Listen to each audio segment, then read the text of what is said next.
Good morning. This is Harshita Dadhich, government law college Bhilwara से।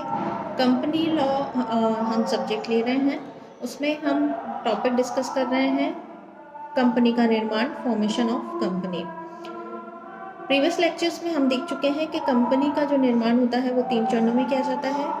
3 steps are there.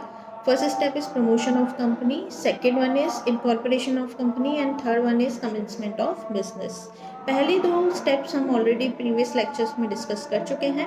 आज formation of company का हमें तीसरा चरण डिस्कस करना है इस लेक्चर में, वो है व्यापार को प्रारंभ करना। इससे पहले मैं आपको रिवाइज करवा दूं कि पहले वाले लेक्चर में हम देख चुके हैं कि कंपनी का जो निगमन होता है वो कुछ दस्तावेजों के आधार पर रजिस्ट्रार द्वारा किया जाता है।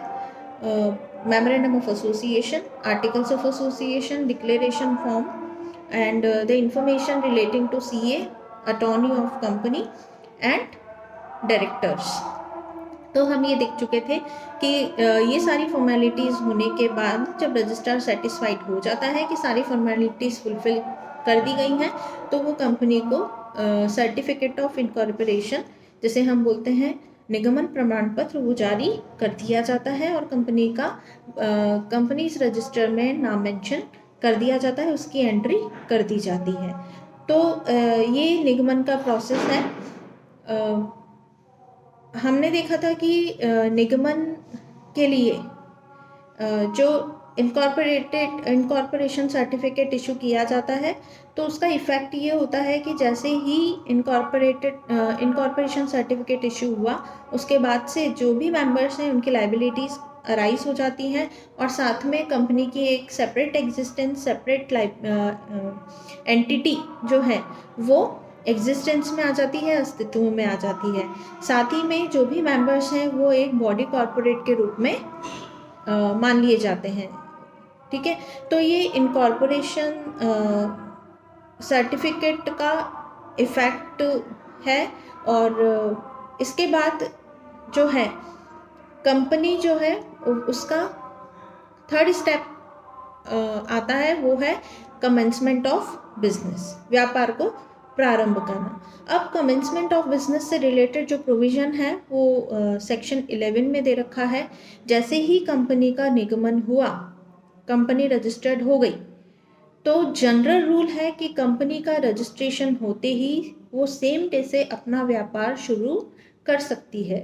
लेकिन जब हम बात करते हैं पब्लिक कंपनी की, तो पब्लिक कंपनी के केस के लिए जो व्यापार प्रारंभ करने की भी अनुमति पब्लिक कंपनी को लेनी होगी। It means certificate relating to commencement of business जो है वो परमिशन, वो सर्टिफिकेट लेना पड़ेगा।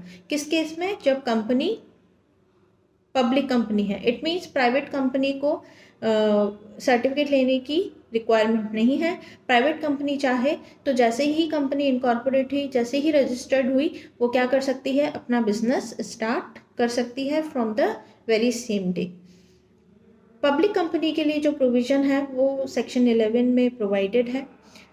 जब कंपनी के जो सब्सक्राइबर्स हैं वो अपनी, जब तक कि सब्सक्राइबर्स अपनी अंश पूंजी जमा नहीं करा देते हैं कंपनी में, पब्लिक कंपनी के केस में यह है मिनिमम 5 लाख और प्राइवेट कंपनी के केस में यह है मिनिमम 2 लाख रुपीस। तो जब तक कि ये अंश पूंजी कंपनी में जमा नहीं हो जाती है, तब तक रजिस्ट्रार जो है वो कंपनी को कमेंसमेंट बिजनेस का सर्टिफिकेट नहीं देता है। ठीक है, तो ये एक प्री कंडीशन हो गई कि अगर व्यापार प्रारंभ करना है कंपनी को, किसी पब्लिक कंपनी को, तो फिर उसके जो सब्सक्राइबर्स हैं, तो उन सब्सक्राइबर्स को क्या करना होगा? उन सब्सक्राइबर्स को जो अंश पूंजी है वो कंपनी में जमा करवानी होगी, अन्यथा कंपनी को उसके व्यापार प्रारंभ करने की अनुमति नहीं मिलेगी। ठीक है, आपको मैं ये बता दूं कि जो कंपनी जो इंफॉर्मेशन रजिस्ट्रार को देती है, ठीक है, और उसने 180 दिन के बाद भी इस फॉर्मेलिटी को फुलफिल नहीं किया है तो कंपनी का नाम रजिस्ट्रार द्वारा कंपनी रजिस्टर से हटा दिया जा सकता है अगर वो चाहे तो। ठीक है, तो ये फॉर्मेलिटी फुलफिल करने के लिए कंपनी जो है सेक्शन 11 को फुलफिल अगर कर देती है, अंशु पूंजी जमा करा देती है, तो उसे व्यापार प्रारंभ करने का प्रमाण पत्र दे दिया जाता है जिसे बोलते हैं certificate of commencement of business. और ये इस बात का एक कंक्लूसिव प्रूफ होता है क्या कि कंपनी जो है अब एंटाइटल्ड है अपना बिजनेस रन करने के लिए। ठीक है, और अगर मान लीजिए कंपनी जो है उसके नाम में या उसकी कुछ जो फंडामेंटल इंफॉर्मेशन थी उसमें अगर कुछ चेंजेस करने हैं तो रजिस्ट्रार जो है वो जो इनकॉर्पोरेटेड सर्टिफिकेट इशू किया था उसमें ऑल्टरेशन करके एक ऑल्टरनेटिव सर्टिफिकेट ऑफ इनकॉर्पोरेशन वापस से इशू कर सकता है।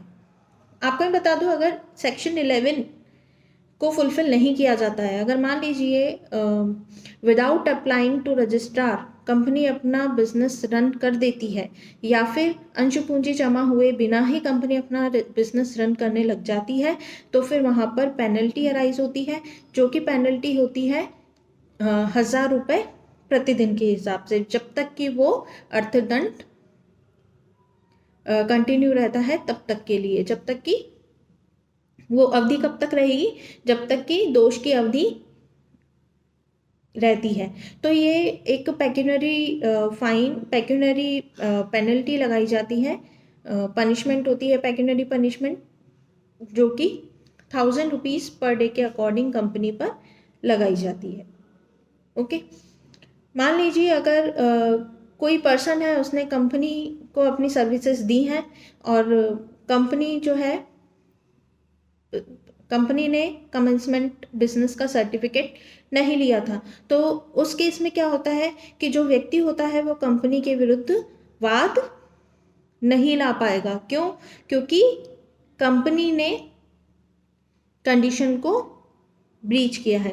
तो इस केस में क्या, इस कंडीशन में क्या होगा कि पर्सन को खुद को अवेयर होना चाहिए कि कंपनी को कमेंसमेंट बिजनेस का सर्टिफिकेट अभी मिला है या नहीं मिला है। अगर कोई person in ignorance of this fact कि कंपनी को अभी बिजनेस कमेंसमेंट का सर्टिफिकेट नहीं मिला और फिर भी वो अपनी सर्विसेज दे रहा है, तो वो पर्सन की खुद की फॉल्ट मानी जाएगी कि उसे इस बात से अवेयर होना था कि कंपनी ने अपना कमेंसमेंट बिजनेस सर्टिफिकेट इशू करवाया है या नहीं करवाया।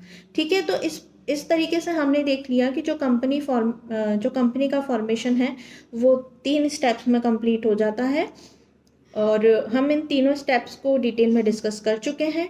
नेक्स्ट लेक्चर में जो है हम मेमोरेंडम ऑफ एसोसिएशन और आर्टिकल्स ऑफ एसोसिएशन, जो कि बहुत ही इम्पॉर्टेंट एक निगमन के लिए बहुत ही महत्वपूर्ण दस्तावेज माने जाते हैं, तो इन डॉक्यूमेंट्स को हम डिटेल में नेक्स्ट लेक्चर्स में अपने डिस्कस करेंगे।